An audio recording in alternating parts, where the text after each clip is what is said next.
Align the front leg up to the back leg's inlay. You need to line the front part again up to the mark stitches and line up the balance points.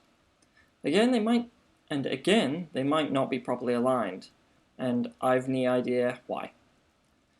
But it's important that we line up the seams up at the seat and the front trouser up to the mark stitches. Baste them in place and machine it. You know the drill. Basically the same as the other time except simpler, still flaring out at the bottom. Don't bother back tacking at the bottom, but do back tack at the top of the leg.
Iron it flat, of course, removing the basting and ironing the seam open.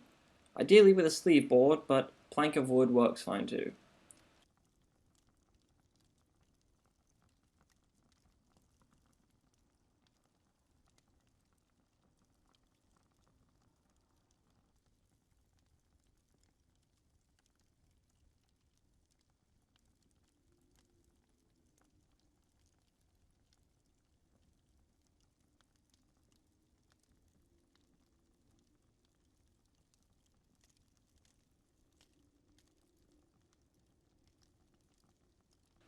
Flip the trouser outside out and lay it with the front center line as the fold because it's about time to iron it flat.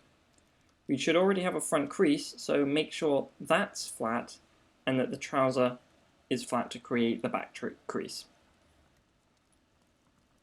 Start on the front and making sure the fabric is flat underneath and all the way between the front and back that we're working on. Pull the fabric back towards where the back trouser wants to fold, but keep the front flat as we put pressure on it with the iron too, like using a weight, a sleeve board base, or something to keep the center front crease in position, like a plank of wood because the crease is kind of hot. Get it nice and flat up to and around the bottom of the rise. If flat isn't doable at the rise under the seat, then just try and make both legs even. Once the trouser is flat, which is much more easily said than done, I think, the trouser should be shaped, but for now I'm leaving that out.